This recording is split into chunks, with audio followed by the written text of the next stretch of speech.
तो दो कैटेगरी बता दिए थे इसका। उसके बाद था क्लासिफिकेशन और आइडेंटिफिकेशन, ये था टैक्सोनॉमी में, समझे? टैक्सोनॉमी बताया था ना। तो क्लासिफिकेशन से पहले हम आइडेंटिफिकेशन जानेंगे। आइडेंटिफिकेशन क्या होता है? Identification is finding of correct name and place of an organism in a system of classification is called identification. Identification के लिए सबसे पहले खोजेंगे, खोज लिए, उसके बाद नामकरण करेंगे।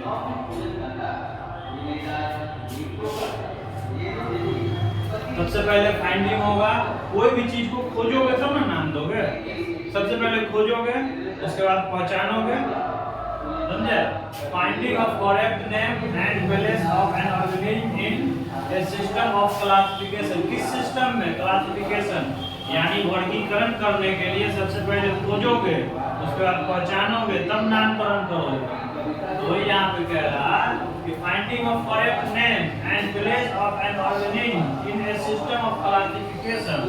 क्लासिफिकेशन के सिस्टम में, टैक्सोनॉमी में सबसे पहले खोजेंगे, खोजने के बाद पहचानेंगे, पहचानने के बाद नामकरण करेंगे, उसको आइडेंटिफिकेशन कहेंगे। आइडेंटिफिकेशन के बाद क्लासिफिकेशन होगा।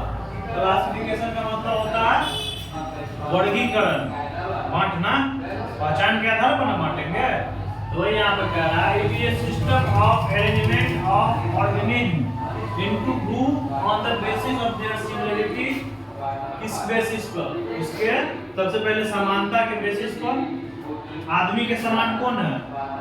बंदर, लंगूर, तो इसको एक कैटेगरी में रख लेंगे। शेर, बाघ, लिपार्ड, ये सब एक कैटेगरी में चला जाएगा। कुत्ता, भेड़िया, लोमड़ी, ये सब मिलता जुलता था, एक कैटेगरी में चला जाएगा। मोटा मोटी ये जानना है। Classification is important. This is a system of arrangement of organism into group on the basis of their similarity. सबसे पहले सिमिलरिटी देखा जाता है। कभी भी बायोलॉजी में क्लासिफिकेशन करोगे तो सबसे पहले समानता देखोगे, उसके बाद डिफरेंस देखोगे। जब समानता मिल गया है तो डिफरेंस देखेंगे कि सबसे ज्यादा डिफरेंस किसमें है। एंड रिलेशनशिप, और रिश्ता क्या है इसका। जब देखो घोड़ा, गधा एक कैटेगरी में आता है, तो इसमें कुछ रिश्ता है ना। क्या रिश्ता? रिश्ता ये है कि इस दोनों के बीच रिप्रोडक्शन भी हो सकता है, लेकिन जो जनरेशन आएगा वो ये होगा नो रिप्रोडक्शन, बताए थे ना। इनफर्टाइल हो, जैसे खच्चर है, उसमें कोई फर्टिलिटी नहीं है।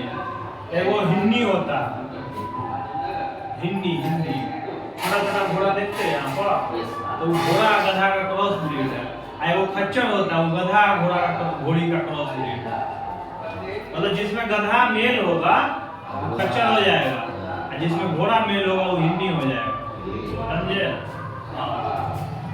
आप समझे? टैक्सोनॉमी कंप्लीट हुआ यहाँ पर। आइडेंटिफिकेशन के बाद क्लासिफिकेशन। आइडेंटिफिकेशन किसको कहते हैं? मोटा मोटी ये जानना है कि किसी भी वस्तु को, लिविंग वस्तु को सबसे पहले खोजेंगे, कहाँ पे मिल गया तो पहचानेंगे, पहचानने के बाद नामकरण करेंगे। नामकरण का आधार क्या होगा? किस बेस पर नामकरण करेंगे बताएं ना। क्या? सबसे पहले सिमिलरिटीज देखेंगे, फिर डिफरेंस देखेंगे दोनों के बीच क्या, फिर रिलेशनशिप, दोनों के बीच रिश्ता क्या। आप टैक्सोनॉमी से समझ गए, खोजेंगे, नामकरण में सब चीज समझे। भैया नामकरण करेंगे कैसे? नामकरण तो करना है, करेंगे कैसे? उसके लिए ये नियम कानून है। International code of nomenclature. Code समझते हो?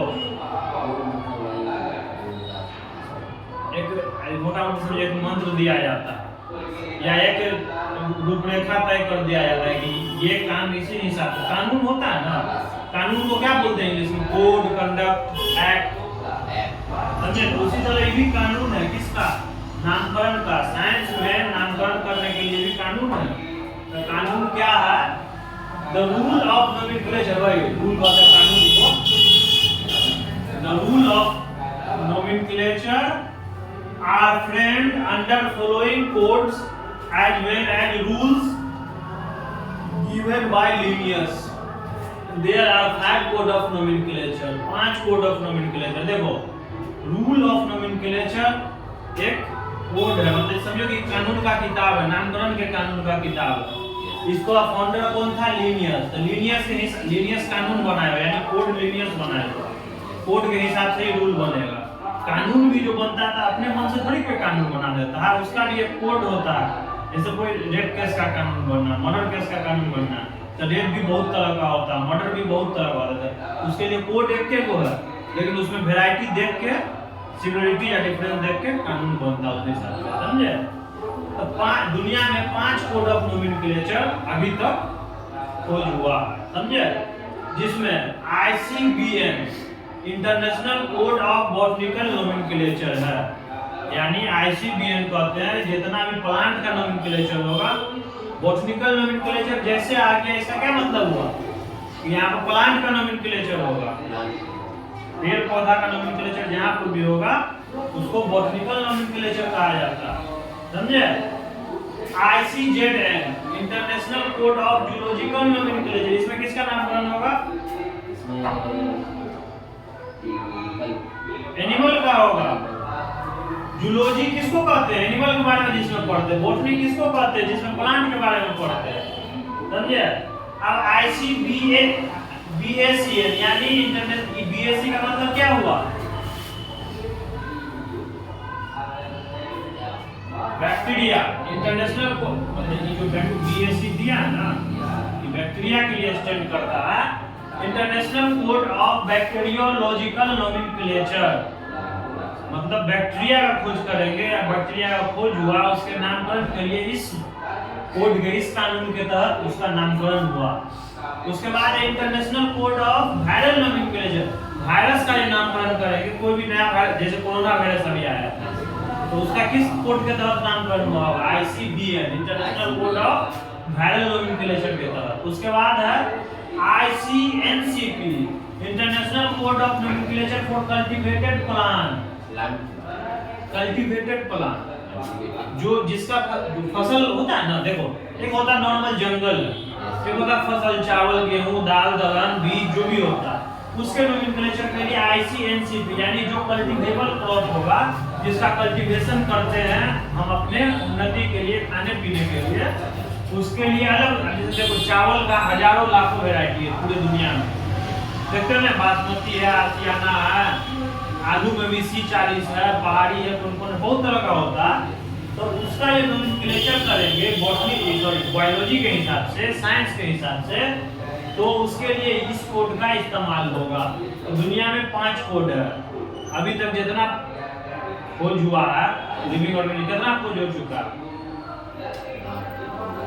बताए थे बायोडायवर्सिटी में 1.7 to 1.8 मिलियन, 17 से 18 लाख का खोज हो चुका। तो उस सब में जितना उसका इतना ही कैटेगरी है, प्लांट है या एनिमल है या बैक्टीरिया है या वायरस है या फिर कल्टीवेशन वाला प्लांट है, समझे? तो इतना ही कोड के तहत उसका नामकरण करेंगे। अब नामकरण तो हम समझ गए कि नामकरण करना, नामकरण करेंगे कैसे? उसके लिए है ये बाइनोमियल। बाइनोमियल मतलब समझते हो? बाइनोमियल किस चीज को कहा जाता है? जिसके नाम में 2 वर्ड आए, है ना जी? मैंगो के बायोलॉजिकल नेम में है ना मैंजीफेरा इंडिका, ये बाइनोमियल हुआ। अगर इसके अलावा तीसरा रहता तो ट्राइनोमियल हो जाता, लेकिन जनरली साइंटिफिक नेम 2 ही इसका होता है, समझे?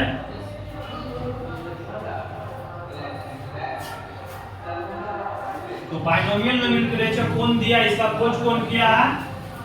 Carlos Linnaeus. कार्लोस लीनियस इस बाइनोमियल यानी 2 वर्ड वाले नामकरण का खोज किया, समझे? जिसमें इच नेम यानी जितना भी बायोलॉजिकल नेम होगा बाइनोमियल 2 वर्ड वाला, उसमें etch name consist of generic name. Generic name मतलब जिस जीनस का है वो, समझे? सुनो ना, पहला जेनेरिक नेम होगा, बताएंगे इसका क्या होता है जेनेरिक नेम।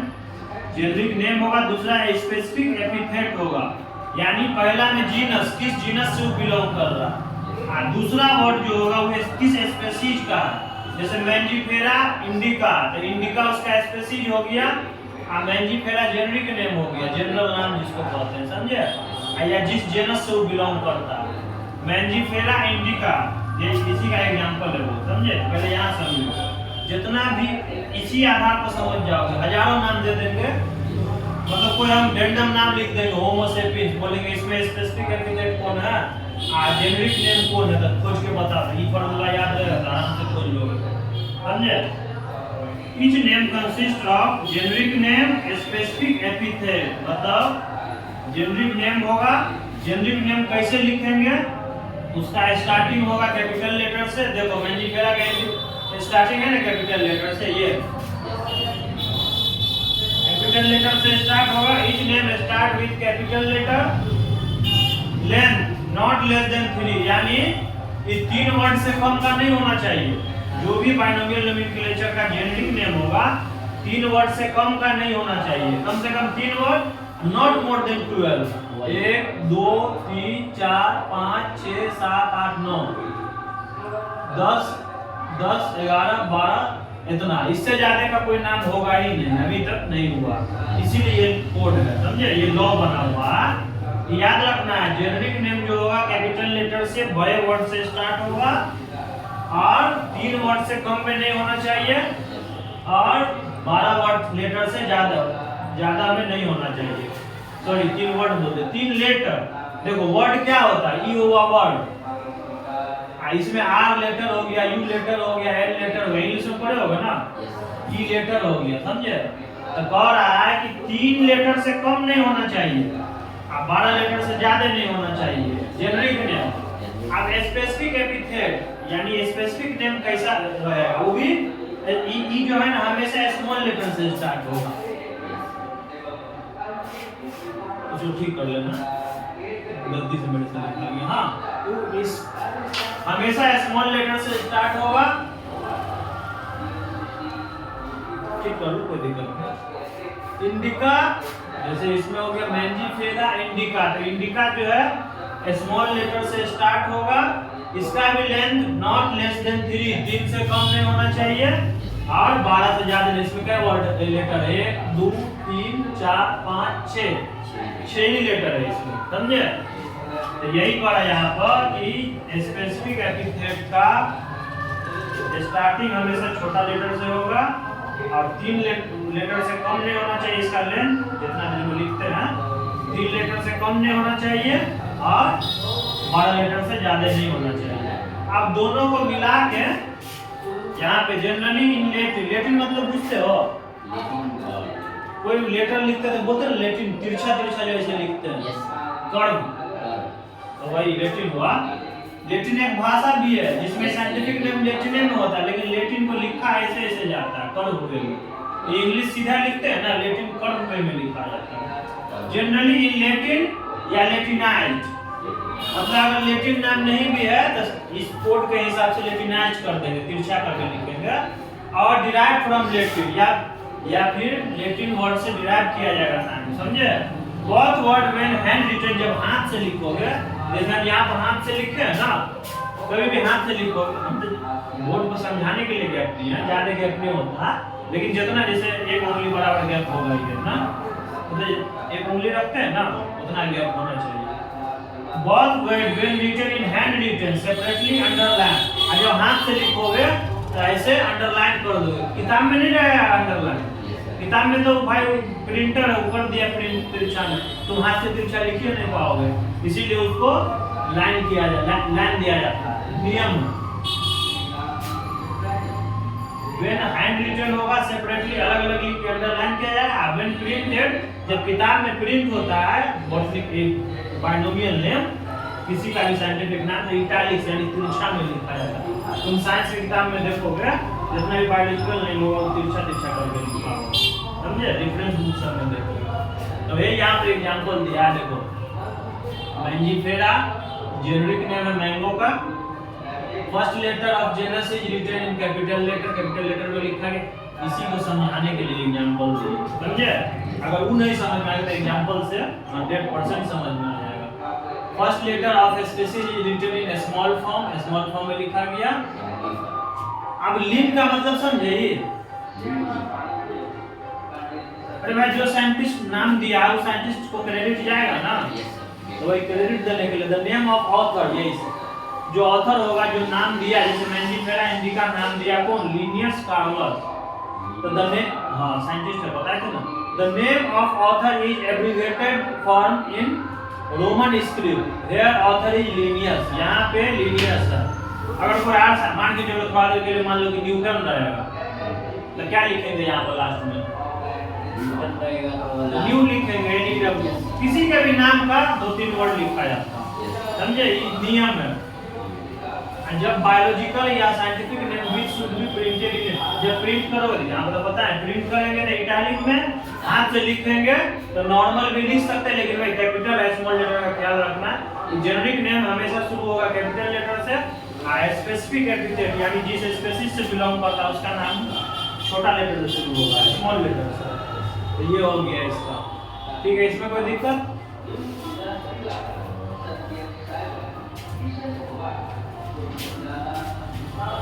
Thank you.